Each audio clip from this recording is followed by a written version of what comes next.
I used to think love could conquer anything. Distance, doubt, even the longest silences. I was wrong. Love doesn't shatter with a loud bang. It cracks in the quiet moments, in the little lies we tell ourselves to keep the faith. For years, I truly believed we were invincible. We weathered every storm, held on to our dreams through chaos, and promised we'd never become just another failed love story. But the reality is, we already were. It began subtly, a hidden message, a story that didn't quite add up, a change in his voice I couldn't place. I felt the gap growing between us, but convinced myself I was just being paranoid. Because when you love someone that deeply, you question your own gut feelings before you ever question them. I thought I was protecting our bond. In truth, I was just enabling his deception. The night the truth came out, my world didn't end with a dramatic explosion. It just went silent. In the wreckage, I realized love hadn't just died. It was betrayed. And sometimes the truth doesn't set you free. First, it has to break you. It's strange how trust begins not with grand promises, but with small, quiet moments. A shared laugh, a late-night call, the way their voice softens when they say your name. That's how it was for us. It didn't feel like falling. It felt like floating, like I had finally found a place where I didn't have to hide the fragile parts of myself. He made it easy to believe in forever. He listened, remembered, cared. At least that's what I thought. Trust doesn't build in a day, but it can start to crumble in one, and looking back, I can trace the cracks, one by one, all the little moments I ignored because love made me blind to them. At first, the distance was disguised as comfort. We didn't text as much, but we told ourselves it was maturity, that we didn't need constant reassurance. We stopped asking too many questions, calling it trust. We stopped noticing the silences, calling it space. I told myself love evolves, that the calm after the storm is what real relationships are made of. But maybe that calm wasn't peace. Maybe it was the quiet before everything began to fall apart. Because when trust fades, it doesn't scream. It whispers. It seeps into everyday life until you can't tell when exactly you stopped feeling safe. There were signs, but love makes you a terrible detective. He would look away when I asked about his day, answer with vague smiles that didn't reach his eyes. His phone was always turned over, his explanations always half done. And yet, I convinced myself it was nothing. I didn't want to become one of those people who doubted for no reason. I wanted to be the kind of person who believed, who had faith. But faith without honesty is just blindness, and I was walking right into the dark, holding on to something that was already slipping away. There's a strange kind of denial that comes when you start sensing the truth. You tell yourself stories. You rewrite moments. You find comfort in half-truths because the full truth feels unbearable. When he canceled plans, I told myself he was tired. When he forgot things I told him, I said he was stressed.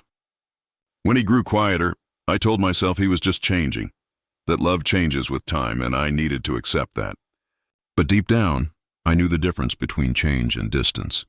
One means growth, the other means retreat, and he was retreating, one step at a time, while I stayed rooted in the illusion that we were still us. Trust, once shaken, makes you overanalyze everything. Every word, every pause, every unread message becomes evidence of something you can't prove, but can feel. I began to notice the way he avoided certain topics, the sudden defensiveness when I asked simple questions. The small shift in his tone when he said, "I love you." It was no longer warmth. It was habit. The words that once felt like promises now sounded like apologies. I kept searching for reassurance. But reassurance without truth is just decoration over a crack in the wall. Eventually, you stop asking, because you already know the answers you'll get won't satisfy.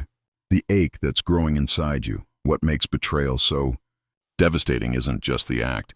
It's the realization that someone you trusted to protect your heart was the one holding the knife. But before that realization comes, there's confusion, and confusion is a slow poison. It eats away at your peace, turns you into someone you barely recognize. I became quiet, cautious, constantly second-guessing myself. I replayed conversations in my head, searching for clues. I started noticing how his words and actions didn't align, how his attention flickered like a candle about to die. He was there, but not really. And I was loving a ghost of what we used to be. The slow unraveling of trust feels like watching your reflection distort in a mirror. You still see yourself, but not quite. You start questioning whether you're being too sensitive, too demanding, too much. You start apologizing for feelings that are actually warnings. That's the cruel thing about betrayal. It makes you doubt your instincts before you ever doubt the person. I told myself I was overthinking, that maybe love isn't supposed to feel perfect all the time. But deep down, I knew love isn't supposed to feel like anxiety either. The ache in my chest wasn't insecurity. It was intuition. I just didn't want to listen. There was a time when his presence was my comfort. The sound of his voice could calm any storm inside me. But now, his presence felt like pressure, like I was holding my breath every time he walked into the room. He had built a wall between us so subtly that by the time I realized it, I couldn't remember when it was built or why I hadn't tried to stop it. Maybe I thought love alone could break through it. Maybe I was too scared to admit it was already over. So I smiled through the silence, laughed through the distance, and convinced myself we were fine. Because admitting the truth meant admitting that I had lost not just him, but the version of myself that believed in us. People talk about betrayal as if it's sudden, like a strike of lightning. But most of the time, it's a slow burn. It starts with skipped explanations, quiet omissions, moments that don't add up. It's when you start finishing their lies for them just to keep the peace. It's when you stop asking because you already know the answers will hurt. I didn't realize I was enabling the very thing that was destroying me. I was so desperate to keep what we had that I ignored the cost of keeping it. Trust isn't just about believing someone. It's about believing that they'll protect the bond you share. Once that belief starts to fade, even love begins to feel like a lie. Sometimes, the hardest part isn't that they lied. It's that you believed them. You believed in their excuses, in their soft words, in their eyes when they swore you were the only one. And maybe you weren't foolish. Maybe you were just hopeful. Hope can be a dangerous thing when placed in the wrong hands. It blinds you to red flags, makes you rationalize the irrational, forgive the unforgivable. I kept hoping he'd come back to me, the real him, the one I fell in love with. But maybe that version never truly existed. Maybe I just fell in love with who I thought he was, not who he became when the lies began. Love and lies are enemies wearing the same face. One builds, the other destroys. Yet when they coexist, it becomes impossible to tell which is which. I kept clinging to the moments that still felt real. The way he brushed my hair out of my eyes. The rare times he held me just a little longer than usual. But even those moments began to feel rehearsed, as if he was playing a role he no longer wanted. I could sense it in his touch, in the way his laughter no longer carried warmth. Love was still there, but it was tired, bruised, gasping beneath the weight of unspoken truths. Looking back, the unraveling wasn't dramatic. It was quiet, gradual, almost invisible, like watching paint peel off a wall you once thought was beautiful. You notice a small chip, then another, and before you know it, the whole thing is cracked. That's how trust dies, not with explosions, but with erosion. And by the time you realize what's gone, it's already too late to fix it. It began with a message I was never meant to see. A simple notification flashing across his screen while he was in the shower.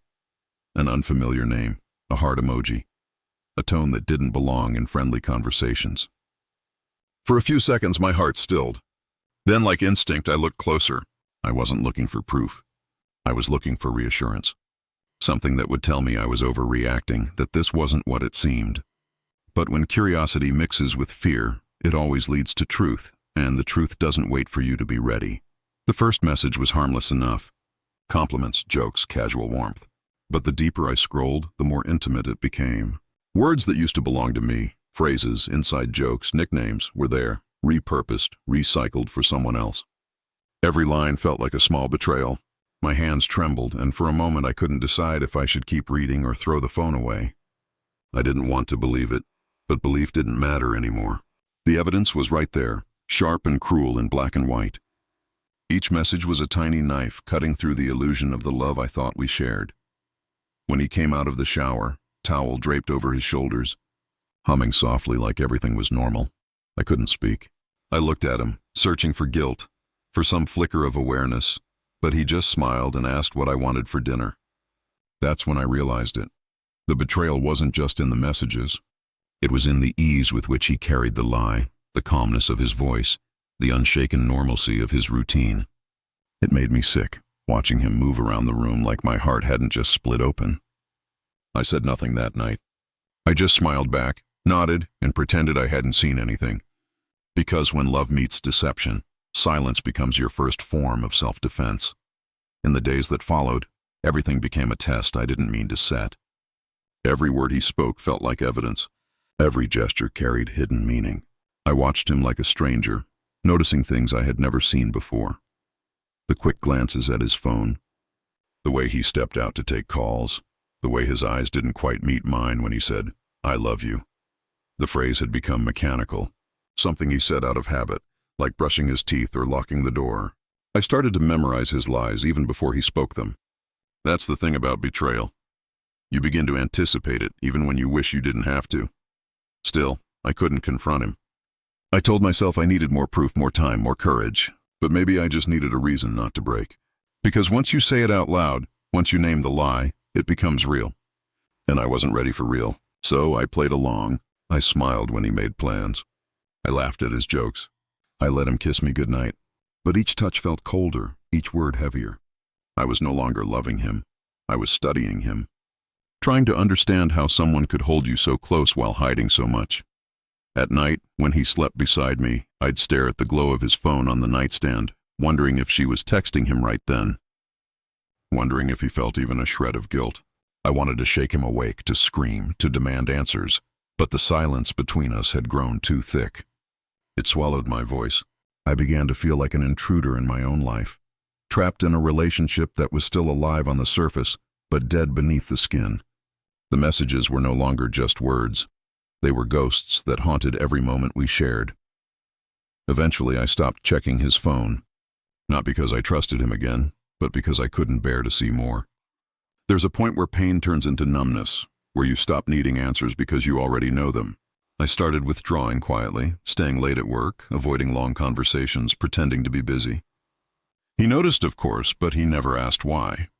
Maybe he didn't want to hear it. Maybe he already knew I knew. That's the thing about hidden betrayal. It creates two versions of reality, the one you both pretend to live in, and the one that's already fallen apart behind closed doors. I began to remember small things, moments that didn't make sense before but now did. The way he'd smile at his phone and quickly turn it over. The sudden urge to shower after coming home late. The unfamiliar scent on his shirt once, faint but distinct. The way his stories never quite aligned when I asked about his day. Each memory replayed itself in sharper focus, forming a timeline of deception I had been too blind or too in love to see. I realized then that betrayal doesn't begin with one big lie. It begins with little ones. The skipped details, the "you're overthinking," the casual deflections. Lies so small you almost thank them for their reassurance, and yet, in some twisted way, I didn't hate him. Not yet. I hated myself more, for trusting, for defending him to my own intuition, for ignoring every sign my heart had tried to show me. I had mistaken love for loyalty and loyalty for silence. But silence only protects the liar, never the one who loves. Every time I chose to stay quiet, I gave him permission to continue. Every time I swallowed my suspicion, I told him it was safe to hurt me. That realization burned the most. Not the messages, not the betrayal itself, but the fact that I had unknowingly helped him hide it. The hidden messages became symbols of something much bigger than infidelity. They were proof that love, no matter how deep, can be rewritten behind your back. That someone can share your bed and still build a secret world that doesn't include you. And when that happens, it's not just trust that breaks, it's identity. You start questioning your own worth, your own memories, your own ability to recognize love from lies. I began to wonder if he ever truly loved me, or if I was just a chapter he had already decided to end. I didn't confront him that week, or the week after. I wanted to, but every time I looked at him, my anger dissolved into exhaustion. I wasn't ready to end it, and I wasn't strong enough to stay. So I lived in between, the limbo of knowing but pretending not to. Each day felt heavier, my smiles more forced, my heart quieter. I was waiting for something, maybe a confession, maybe a moment of honesty that would make it easier to walk away. But liars rarely give you closure. They just keep lying until you stop asking. And so I stopped asking. I stopped searching. But the truth was already there, written in every word I had read, etched into every silence that followed. The messages were gone now, deleted, erased. But I could still see them when I closed my eyes. The hidden conversations, the laughter that wasn't mine, the affection that no longer belonged to me. And though I said nothing, something inside me had already broken, quietly, permanently. The night it all fell apart didn't begin with a fight, it began with a feeling. That quiet, heavy kind of dread that settles in your stomach when you already know the truth but are still praying to be wrong. He had gone out that evening saying he was meeting an old friend from work.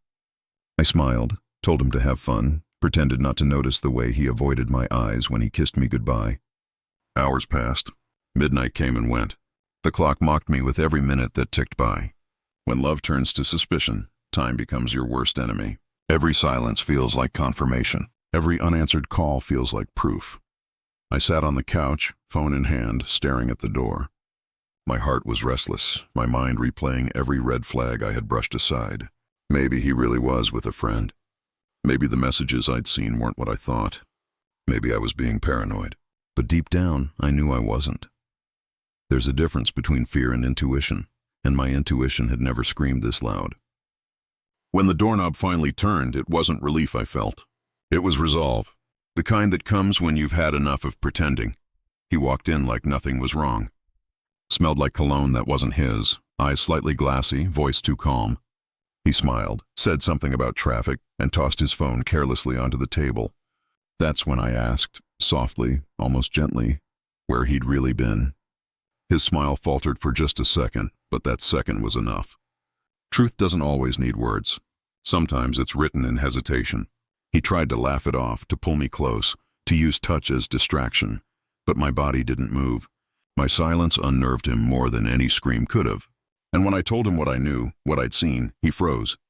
Not in guilt, but in calculation. He wasn't shocked that I found out. He was shocked that I finally said it out loud. The argument that followed wasn't loud. It was cold, detached. He denied at first, then deflected, then twisted my words until I almost believed I was the one to blame. "You're imagining things," he said. "You've been distant lately. You're too emotional." Classic deflection, turning his betrayal into my insecurity. I could see the rehearsed calm in his eyes. The same calm that once made me feel safe now felt manipulative.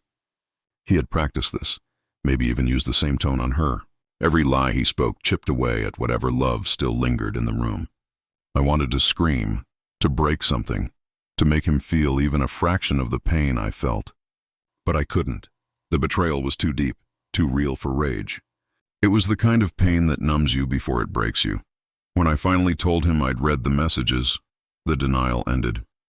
His face changed, less shock, more annoyance. Like I had invaded his privacy, like I was the one who had crossed a line. "You shouldn't have gone through my phone," he said, as if betrayal is excused by secrecy. That's the cruel irony of liars. They're not sorry for what they did. They're sorry they got caught. He stood there justifying, explaining, downplaying, saying things like, "It wasn't serious. It didn't mean anything. You're overreacting." But how do you measure what doesn't mean anything when your entire relationship has been built on the meaning of everything? I remember staring at him as he spoke, realizing I didn't recognize him anymore. The man who once looked at me with warmth now spoke like a stranger defending his reputation. I kept waiting for something real, for remorse, for fear of losing me, for anything human. But there was nothing. Just empty apologies wrapped in excuses. I felt myself breaking quietly, piece by piece, while he kept talking, trying to repair his image instead of what we had. I wondered if he had felt even a moment of guilt when he was with her, if he thought of me at all. Maybe he did, but not enough. Never enough.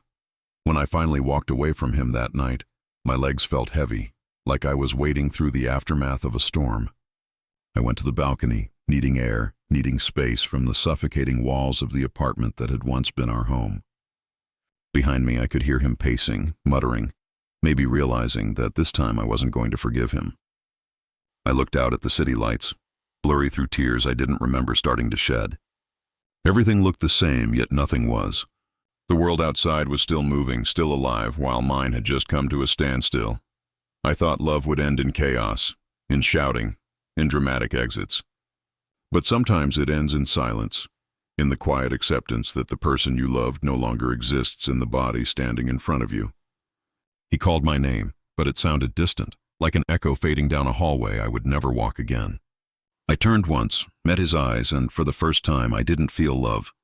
I felt nothing, That's how betrayal kills you. Not with the moment you find out, but with the moment you stop feeling. He tried to touch my arm, to pull me back, but I stepped away. The silence between us stretched, sharp and final. For years I had built a life around him, trusted his words, his promises, his love. Now all I could see was the ruin of what used to be. I didn't say anything more. I didn't need to. The truth was already there, hanging in the air between us, undeniable and raw. He opened his mouth, maybe to apologize again, maybe to lie one last time, but I didn't want to hear it. There's no comfort in explanations once the damage is done.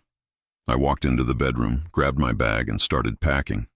My hands moved on instinct, folding clothes, collecting fragments of the life we'd shared. Every item I touched carried a memory, laughter, promises, love that once felt infinite. Now they were just reminders of a story that had ended long before I admitted it. He stood in the doorway, silent now, maybe realizing that words wouldn't save him this time. Maybe realizing that losing trust is worse than losing love. Because once trust is gone, love has nowhere left to live. The apartment felt colder as I zipped my bag. I didn't look back. I didn't need to. There are moments in life when you know something has ended, not because someone says it, but because something inside you goes still. That night was one of them. And though my heart felt shattered, there was a strange peace in the silence that followed. The kind of peace that comes when you finally stop fighting for someone who stopped choosing you a long time ago. The days after the confrontation felt surreal, like living in slow motion. The anger had burned out, leaving behind a hollow kind of quiet. I wasn't crying anymore, at least not the way I used to. It was a different kind of ache now, deeper, steadier. I'd wake up in the mornings and for a split second forget what had happened, only for reality to hit again like cold water. The bed felt too big, the silence too loud. Everything reminded me of him, his toothbrush still by the sink, his jacket still hanging by the door. Part of me wanted to throw everything out. The other part couldn't move.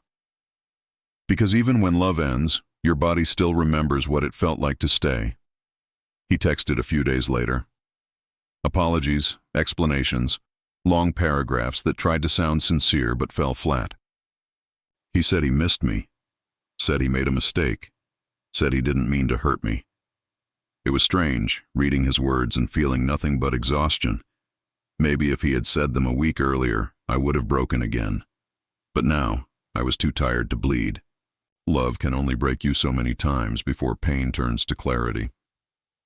I didn't reply. I just stared at the messages until they blurred together, realizing that no combination of words could fix what his choices had destroyed. Forgiveness. That word kept circling in my mind. Everyone says it's the key to healing, that you should forgive not for them, but for yourself. But what does forgiveness even mean when the wound is still fresh? When every breath still tastes like betrayal? I wanted to believe I was strong, enough to let go, but forgiveness felt too much like permission, like saying what he did was okay, when it wasn't. Still, I knew holding on to anger would only keep me chained to him, so I started with something smaller than forgiveness: acceptance. Accepting that what happened happened. That love, no matter how pure, can turn ugly when lies enter the room. That I couldn't rewrite the past, no matter how hard I wished I could. Friends told me to move on, to focus on myself, to heal. But healing isn't linear. It's messy and slow and unpredictable. Some days I felt powerful, certain that I was better off without him. Other days I'd find myself scrolling through old photos, remembering the way he used to look at me before everything changed. I hated that I still missed him sometimes, even after knowing what he did. Missing someone who hurt you feels like betrayal against yourself. But hearts don't follow logic. They cling to what once felt safe, even if that safety was an illusion. One afternoon, I found myself at our favorite cafe, sitting by the same window where we used to share coffee and whispered dreams. The chair across from me was empty, but I didn't cry. I just watched people pass by outside, their lives moving forward, and realized that mine could too. That moment didn't feel like healing. It felt like beginning. A quiet shift. I was learning that closure doesn't always come from confrontation or apology. Sometimes it comes from finally understanding your own worth, from realizing that love should never require you to break yourself to keep it. He reached out again after a few weeks, said he still loved me, said he'd change, said he couldn't lose me. I read his words slowly, feeling each one like a test. Once those same words would have melted me. Now they just felt heavy, because love without honesty is empty, and promises mean nothing when they come from the same mouth that lied. I typed, and deleted a dozen replies before finally sending just one. You already did. It wasn't anger, it was truth. Simple, final, honest. He didn't reply after that. Maybe he understood, or maybe he didn't care enough to try again. Either way, it didn't matter anymore. There's something empowering about choosing yourself after being broken. At first it feels foreign, like learning to walk again after forgetting how. You start small, making your own coffee, sleeping without checking your phone, smiling without pretending. Each act of independence feels like reclaiming a piece of yourself that was lost. Slowly I began to feel like me again.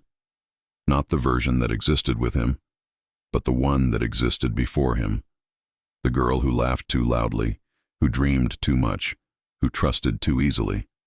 She was still there, beneath the pain, waiting to be remembered. But healing isn't just about rediscovery, it's about forgiveness in its truest form. Not forgiving him, but forgiving myself. For staying too long, for ignoring the signs, for confusing love with sacrifice. I had to understand that loving him wasn't my mistake. Believing that love alone could save us was. There's a strange peace that comes when you finally stop wishing the past were different. You start to see it for what it was, a lesson, not a failure. Pain has a way of teaching you what peace really means.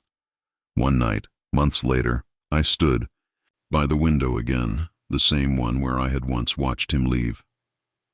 The city lights glowed, the air was still, and for the first time, I didn't feel the weight of him anymore. I didn't hate him. I didn't love him. I didn't miss him. I just understood. We had burned too bright, too fast, and in the end, it wasn't love that failed us. It was truth. Love can survive distance, time, even heartbreak, but it can't survive dishonesty. And maybe that was the lesson all along. Some nights the memories still visit, his laughter, his warmth, the small moments that made it feel real, but they don't hurt like they used to. They're just echoes now, reminders of who I was and how far I've come. And while I never got the apology I deserved, I found something better. Peace. The kind that doesn't come from forgetting, but from finally accepting that some endings are not tragedies. They're beginnings in disguise.